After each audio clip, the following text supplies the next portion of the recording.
Naam, bado tunazuru mwaka wa 2026 katika maeneo mbalimbali, na kikubwa zaidi ni kuangazia wakulima wanafanya nini. Leo nimesafiri, nimepanda milima, nimeteremka mabonde, na nitakuwa nikikueleza niko maeneo gani. Naam, ripoti za ripota wako wa kilimo leo zinaendelea kuguruma kutoka mashambani. Baridi ni kali kweli kweli, lakini habari tunazokuletea ni moto moto. Leo napatana na mkulima wa parachichi almaarufu avocado kwa jina Boaz Cheboi, mkulima kutoka kaunti ya Baringo, eneo bunge la Eldama Ravine, katika eneo la Torongo, kijiji cha Mwachon. Safari ya maisha ya Boaz haikuwa rahisi.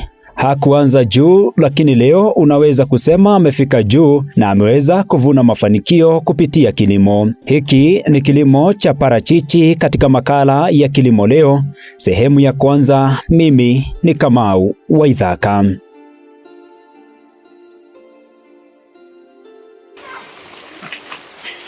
Hey, mambo vipi? Vipi kaka?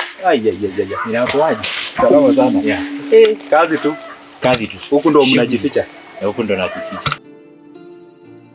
Boaz ni mzaliwa wa kaunti ya Baringo, kijiji cha Mwachon, na amekuwa akijihusisha na kilimo cha parachichi tangu mwaka wa 2020. Asubuhi na mapema tunamkuta Boaz katika shamba lake akiwa kwenye kitalu cha miche, mahala ambapo anatayarisha miche ya parachichi ambayo baadaye ataihamisha shambani. Swali la kwanza tunamuuliza Boaz ni shughuli gani anaendelea kufanya kwenye kitalu hiki cha miche? Hapa ni nursery, nafanya mambo na crafting. Yeah. Ile grafting, labda kwa yule ambaye anatazama labda anaweza uliza hii grafting ni ndo nini ambao unataja hii grafting? Naam, Boaz anatueleza kuwa anafanya grafting au kwa Kiswahili uchomeleaji, pia hujulikana kama upandikizaji wa kuunganisha. Hii ni mbinu ya kilimo ambapo sehemu ya mmea mmoja kama vile tawi huunganishwa na mmea mwingine ili kukua kama mmea mmoja. Mbinu hii hutumika kuboresha mavuno, uimara wa mmea na ubora wa matunda. Ndo kulingana na asili ya kitalu. Sasa unaleta mmea fulani na unaweka na mmea kienyeji, unaweka na kisasa. Matokeo yanakuwa mazuri. Mmea ambao unafanya area hii.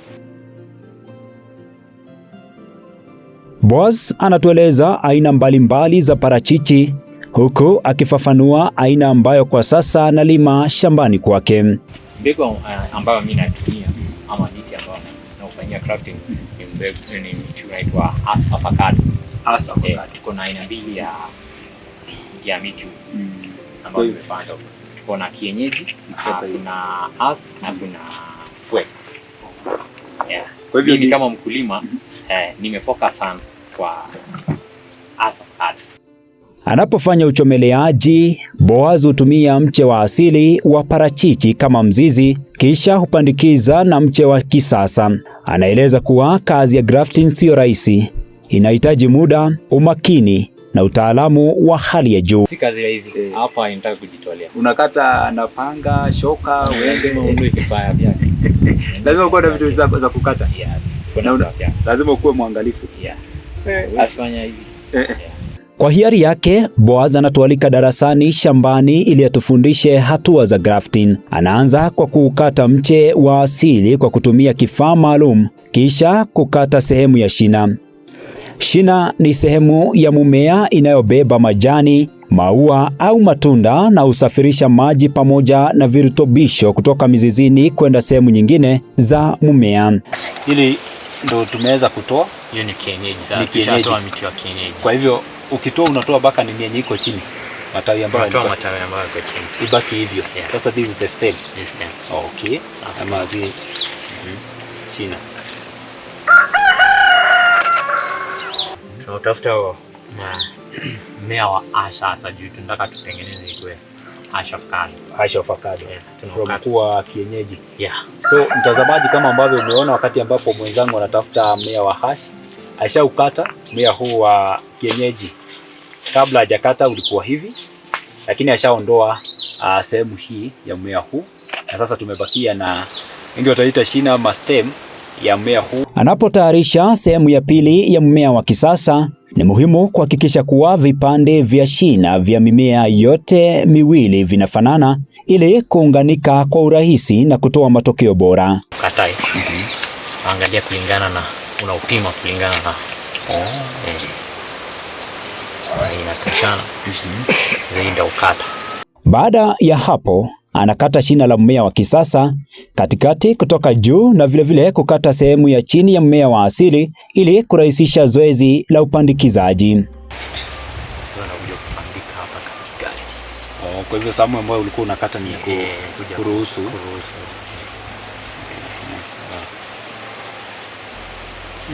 Kazi nzuri. Nimekueleza amekata hapa katikati, na kama ambavyo umeona sababu na kwa nini alikuwa anakata ili aweze kuruhusu mmea huu ama sehemu hii ya mmea wa hash ili uweze kujibandika vizuri, na anaona uko sawa hata bila kushikilia. Sasa tutaufunga sasa. Okay. Sehemu hizo mbili akiziunganisha kwa makini, kisha Boaz anatumia tepu maalum ya grafting inayojulikana kama grafting tape. Tepu hii hutumika kufunga na kulinda sehemu zilizopandikizwa ili ziungane vizuri na kuzuia hewa, maji au vijidudu kuharibu mmea. Boaz anatueleza kuwa tepu hii ni maalum na hununuliwa dukani. Kwa nini itakuwa na ngapi sasa hivi za fanya crafting? Kama 100.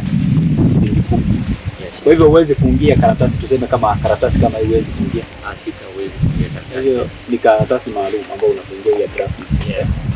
Hiyo sasa hiyo ni kamba yako. Ndio uweze kushika vizuri. Shika vizuri. Naona hapa lazima ukuwe mtaalamu. Hauwezi anza hivi. Lazima ukuwe unajua. Lazima ukuwe unajua hii kazi kuifanya na ujue vile ambavyo utakavyoifanya vizuri sana. Ambao tulikuwa tunafanya grafting na tumeenda process by process, step by step. Tuliukata, tuliweza kutoa sehemu ya juu ya mti huu wa avocado asili ya kienyeji, na sasa tumepata asili ya kisasa ambayo tushaunganisha, na sasa hiyo ndio inaitwa grafting. Hii amesema inaitwa grafting tape, na ambayo ametueleza pia nayo ni itabidi basi uweze kuwekeza ili ukaweza kuipata. Amesema kwamba unaweza pata grafting tape za 100 kwa shilingi 1000, kumaanisha moja inatoka shilingi 10, na ashafunga. Sasa sehemu ambayo tumesalia nayo kuifunika na pia karatasi. Disquita. Utaona imechipuka, ndio utaitoa hii karatasi. Ndio utatoa hii karatasi. Unaipea tu wiki mbili itakuwa ishachipuka. Wiki mbili. Okay. Hatua ya mwisho ni kufunika mche kwa karatasi maalum ili kulinda sehemu iliyopandikizwa. Na je, Boaz alijifunza wapi mbinu hizi? Anasema amejifunza kutoka kwa wakulima wenzake wa parachichi pamoja na kufuatilia mafunzo kupitia mitandao ya kijamii. Mtandao imetusaidia. Nazungumzia kule kwenye YouTube. Mnatazama, mnaona vile ambavyo watu wengine wanafanya na wewe pia unasoma. Baada ya kupandikiza miche hii hukaa kwa takriban miezi 2 kabla ya kuhamishwa shambani kwa upanzi wa kudumu. Katika kilimo hiki, Boaz amewekeza bidii kubwa kwa lengo la kupata faida. Anatuambia kuwa hata kwenye kitalu pekee, biashara inanoga kupitia uuzaji wa miche ya parachichi. Anafanya biashara ya kuuza pia. Kwa hivyo mkulima akikuja na anahitaji hizi avocado unamuuzia. Namuuzia. Sasa tuzungumzie nini moja unauza for how much?